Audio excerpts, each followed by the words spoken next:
Welcome to the third season of Folding Ideas. I know it's been a long time coming, but it's all Dan's fault. I don't feel so good. Oh, quit your whinging. Ugh. My heart hurts. I think I'm dying. Please don't. Who will edit? Certainly we can't let Annabelle do it again. She's a terrible editor. Go on without me.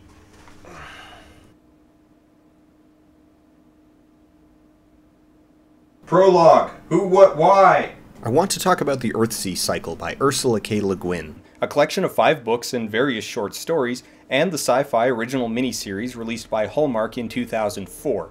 In broad terms, we're going to be discussing adaptation sickness, the various maladies and problems that afflict films adapted from books. Because books are an extremely popular source of material for film, there are literally thousands of examples that I could draw on for this. Hell, I could easily rededicate the show purely to book-to-film comparisons and probably never run out of material to cover. So, why the Earthsea cycle and not, say, The Lord of the Rings or Jurassic Park or The Hunger Games or any of the many, many others?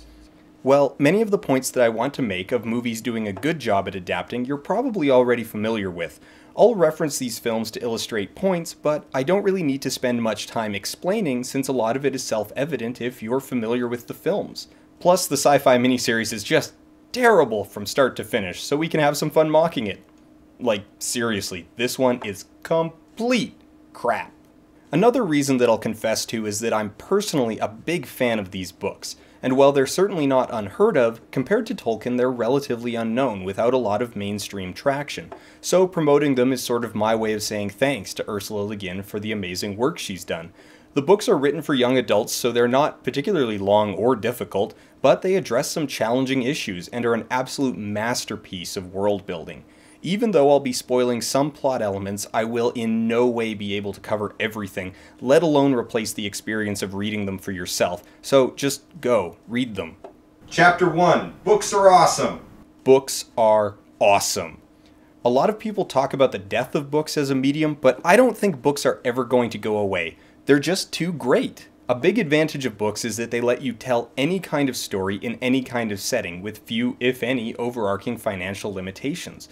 Tolkien wrote several fictional historical cyclopedias about the struggle of the agrarian hobbits in an increasingly industrialized world, and the victory of the Hobbit nation in securing their own ethnic sovereignty against the Yugoslavs in the aftermath of World War I. I mean, damn it, Saruman in the War of the Ring. The point is that in a book, you take 2 characters who are talking to each other, and the cost of production remains the same if they're talking in a white box, a cafe, Times Square, the moon, the slopes of Mount Doom, or attack ships high over Coruscant. The cost of printing a page is the same, irrelevant of what's happening on that page. This is what makes some unadaptable books unadaptable. You've probably heard that phrase before. Cloud Atlas is unadaptable, Life of Pi is unadaptable, Midnight's Children is unadaptable. What that phrase usually means is that the story, translated into film, isn't marketable enough to justify the budget it would require. It's not that no one could ever figure out how to put the book onto screen, it's just that it'd cost $1 billion and only like 50 people would go see it. Books that get called unadaptable tend to be intensely personal spiritual journey type stories set in sweeping historical or fantastic settings. Basically small stories set in really expensive locations. Books also benefit from having few set standards, technical or otherwise. There are generalities, but books aimed at 13-year-olds range from 150 to 700 pages, which in movie terms is like having your average summer blockbuster range from 1 to 5 hours. As a whole, getting a book published is a lot easier than getting a feature film funded, shot, and distributed. This gives authors a freedom to explore subject matter, tone, and theme in a very granular way. Books can be aimed at incredibly narrow audiences and still be considered successful. These end up being the most common sources of adaptation sickness: budget constraints, length constraints, and market appeal. But before we get into the flaws, we have to mention something. Chapter 2. Books aren't perfect. Even though a book is the way that it is, does not make it a perfect whole. Authors are still human, still operating under limited time and attention, and mistakes, digressions, and flaws are all a part of the creative process. Editing, cutting stuff out, is just as important to making a book as writing it down in the first place. There's always the possibility that changes made in adaptation will serve a vital editorial role, resulting in an overall better product. The best example of this that I can think of really is Les Miserables. Do you hear the people sing, singing the song of angry men?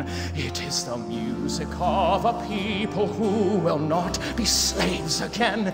While I enjoy the book, there is no dodging around the fact that it was written at a time when writers were paid per page delivered, leading to many long digressions into historical minutiae that serve no purpose other than to introduce a minor location for events within the story and to bring Victor Hugo a paycheck. In the end, the stage musical, cutting away a lot of the fat and tweaking some of the core characters and events, does a far better job at telling the story at the emotional core of Les Mis than the book does. The book's not bad, but it's really best read if you're looking for info dumps about history, not a moving story. The same process can apply to characters, settings, and subplots just as well as the main story. In Jurassic Park, several characters are changed for the better by merging minor characters and shuffling traits, ages, and actions around. Not everything that works in a book works on screen. Books and films have a different pace, a different rhythm. They build tension and communicate action in different ways. Some things, like politics and minutiae, may read well but would bog down a film. Books have the advantage that they are not temporally synchronous experiences, meaning that the reader's experience isn't locked to anything else. You read the book at the pace that you read the book. When you sit down to watch a movie, you're in a synchronous experience. You start the movie and it plays beginning to end. Page after page of internal monologue or narratorial explanation might be fine for a book, but it can be really hard to translate that to a film while keeping things visually interesting or keeping the movie short. A 700-page book is a lot more acceptable than a 5-hour movie. On the other hand, some books translated to screen might become too short. Film, as an audiovisual medium, can convey emotion and tone quickly with the look on an actor's face, the framing of a shot, the color palette, and the soundtrack. What might take pages to convey in a book could take mere seconds on screen. Lastly, many a book can benefit from broadening the audience appeal. A lot of books rely heavily on the reader having knowledge of genre conventions or the events in other related books, and smoothing things over can make the story a bit more sane and tightly knit. Comic book movies are all a great example of this, to the point that I'm starting to prefer the movie versions of several characters more than any of their actual comic versions. In the end, not all changes are bad changes. Chapter 3, Adaptation Sickness. Like I already said, most of the changes are going to stem from either budget constraints, time constraints, or an appeal to the mass market, so these also become a big source of problems. Any of the changes mentioned, trimming the plot, altering characters, altering setting, and so on, can make for a terrible adaptation if it sacrifices something core to the original or fails to bring in its own unique interpretation. I realize that sounds a bit tautological, that changes don't suck unless they suck, but it's not quite that reductive. I'm a big fan of the phrase, use dictates meaning, when it comes to words, and it applies here too. In this context, the way that readers use or interpret a book dictates an essential part of the book's meaning. If you want to guess whether a change will negatively impact the integrity of the adaptation, ask yourself what it is that readers like about the book in the first place. Jurassic Park made a ton of changes to just about everything on the list, but it's still a good adaptation because it leaves that core appeal intact. It's still a suspenseful action story about a group of normal people who get stuck in a park filled with dinosaurs. It still brushes up against moral and ethical questions of science and progress, and it still explores the wonder that dinosaurs fill us with. A film that suffers from adaptation sickness is a film that has missed the core appeal due to constraints, a lack of skill in the adapters, apathy, or a combination of the same. And now we can finally get around to talking about the Earthsea cycle and stuff. Chapter 4, finally getting around to talking about the Earthsea cycle and stuff. Alright, let's change the pace and bitch about a crappy movie for a bit. The Earthsea books are about a wizard named Ged, his growth as a person, how he influences and reacts to the changes in the world around him, and the adventures he has along the way. They're also about a woman named Tanara, who will get her own section later. The Earthsea miniseries is about a wizard named Ged who learns he's a wizard, goes to Hogwarts, accidentally unleashes a great evil, stops an evil warlord, saves the world from destruction, and finds true love. It's also about a woman-shaped mannequin named Tanara. Straight off the top, this thing is a piece of crap. It's not just a bad adaptation, it's also poorly made. It is the cynic's holy grail. I don't really need to go through it stage by stage because it just doesn't matter. It's so consistently lazy that I can just hit the main technical parts and you can imagine that for 2 straight hours. It rarely reaches anything hilariously bad, so I'd really only recommend actually watching it for people who are really curious or just completionists in general. The entire movie feels completely inauthentic. This does not feel like a foreign place. It looks fake, it sounds fake, and it feels fake. It's not characters embroiled in events, it's actors pretending to be characters who are doing things because that's what was written in the script. Scenes are shot with the least imagination possible, framed in boring utilitarian ways and using the fewest number of shots needed to get coverage. The whole thing is shot at a high frame rate and lit as uniformly as possible, ensuring that everything looks as fake as possible. Oh, and there's an inexplicable fog filter over the majority of the movie. A few times that the camera work does show some innovation, it's sunk by terrible line readings of a script that's, well, it sounds cliche to say that it's insulting, but... Did you see those red markings on the side of its Yeah, head? it's very attractive. I've read about a dragon once with markings like Oh, those. fascinating. You could tell me by the fire one night. Wait a minute, red markings? Like the dragon that ravaged Tavnor? That's the one. You remember its true name? The one to bind it. The one to subdue it to your will so you can ask it any 3 questions you desire. Yes! Oh boy, really crammed all those points in there. The one to subdue it to your will so you can ask it any 3 questions you desire. Yes!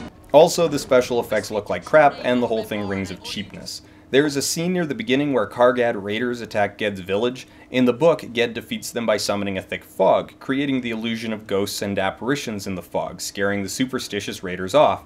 In the movie, oh man, in the movie, he summons a fog, and then the villagers taunt the invaders and trick them into running off a cliff, Looney Tunes style.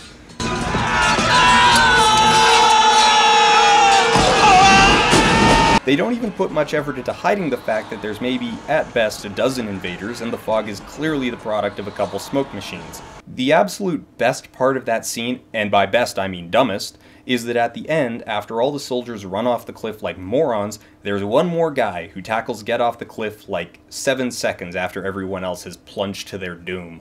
I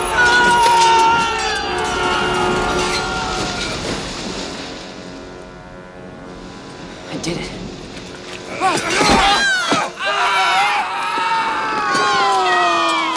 Seriously, this blows my mind. This guy was lagging behind the group by a good 14 paces, heard them all scream as they ran off a cliff, and decided to just keep pushing forward into an obvious trap. Well, I guess we shouldn't give any of the soldiers credit for intelligence, seeing as they kept chasing the villagers even after Ged loudly announced his plan to trap them. Draw them away! What are you talking To the about? high falls! You come dogs! It's almost hilarious. As far as how they handled the adaptation, they completely fat-fingered it. They mashed the first 2 books together, which really wasn't needed at all, but makes some sense. Some sense. Terrible sense, but some sense. I'll get back to that. They keep the plot that forms the backbone of the first book, where Ged accidentally releases a dark spirit called a Gebeth while trying to summon the ghost of a dead heroine in a magical pissing match, and has to learn how to defeat it before it takes over his body and uses his wizard powers to wreck the place. Props where props are due. This plot thread actually resembles the book in an identifiable way, and even ends with the same reveal. I know your true name, Shadow. But they also merge in a whole element from the second book with a ring that they change to an amulet in order to distance themselves from the Lord of the Rings, and instead of it being a vaguely defined peace offering, they turn it into a magical trump card that shoots light and presumably erases all evil from the planet. It's no wonder that Ursula K. Le Guin called this Frankenstein's Earthsea. Oh yeah, Le Guin is still alive. She's old, but she's still alive. And she's seen this movie. I cannot imagine sitting through this with her. I'd die. I would wish death on myself and everyone around me just to spare us all the embarrassment. So, what other changes did they make? They changed the race of the main character from dark reddish-brown skin to saltine white. They changed a lot of names, they added a world-conquering warlord, added a bunch of his lackeys, compressed the timeline dramatically, removed the themes of identity and self-acceptance, dropped several extended sequences, discarded the gender politics, rebuilt the metaphysical morality of the world cultures into a science versus religion pseudo-metaphor, and made so many changes to the second book that I'm going to give that its own section later when I talk about Tanara. Basically, the majority of the second half was made up for the miniseries and only occasionally picks out elements from the books. To contextualize these changes, we have to be honest about the original books, the adaptation necessities. First, yes, there are sections of the books that could be dropped for brevity. There are several detours in the first book that are interesting, but are either distractions or set up elements that aren't paid off until subsequent books. Second, well, this isn't so much a necessity as it is a specific challenge, and that's maintaining the tone of the books. The books are extremely introspective and prose-heavy, focusing mostly on the spiritual evolution of its characters, their self-actualizations, their reactions to the world around them. This is challenging to adapt because a lot of that needs to be woven into the dialogue, or crafted with camera work, editing, and music, while at the same time trying to keep the overall pace up so that you still hit the points where Ged defeats the invaders, summons the Dark Thing, faces off against the dragons, fights the Gebeth, and eventually chases it across the ocean to confront it. These are some things to keep in mind, but they're hardly insurmountable in a screenplay and can be done while holding on to the core appeal. In my mind, the core appeals of the books are the culture and themes. The world of Earthsea is extremely well realized. The characters and cultures are diverse, complex, and feel authentic. The decisions that the characters make are informed by the cultures that they come from, and have significance because the character is either accepting or rejecting the expectations of their culture. They are surprised and often confused or fascinated by the customs and expectations of others. This culture also informs the running theme of identity. The main character of the books, well, he's the main character of the first and third book, but he's also really important in the second and fourth and has a minor role in the fifth. The central character of the books is Ged, also known as Sparrowhawk, Dunny, Hawk, and Caleb. See, he's got 5 names, and each of them has its own significance and speaks to both the cultures that led to giving of the names as well as the evolution of the character throughout his life. A lot of the time in the books is spent talking about names, the importance of names, the names that people choose for themselves, the names that people are given by others, and how naming practices differ among different groups. A lot of that probably sounds pretty boring, but it's not, or it doesn't have to be. It's only boring and confusing because I'm trying to explain it in the worst form possible, by telling and not showing. The best way to handle it is actually by under-explaining it. A lot of the times when it comes to complicated stories, particularly science fiction or fantasy worlds, we end up talking about audience surrogates, someone that everyone else needs to explain crap to so that the audience knows what's going on. The key to doing it well is to have people explain the important stuff, but also leave a lot of unimportant stuff unexplained. Even a surrogate character should already know something about the world they live in. This is where Le Guin's work shines, and is largely where adapting for screen becomes the most challenging. The Earthsea books do a masterful job at building a rich world with deeply realized cultures, all while walking the fine line of explanation, communicating the details without blatant info dumps. In the world of Earthsea, a person's true name is something very important. Knowing someone's true name is a sign of utmost trust, and learning your own true name is a rite of passage into adulthood that everyone goes through. The books lay this out slowly. It's so deep-rooted into the culture that everyone just knows about it, and you get the sense of how important it is from the respect that everyone gives it. The movie treats it like the password to a clubhouse. But I can't help you if you don't tell me who you really are.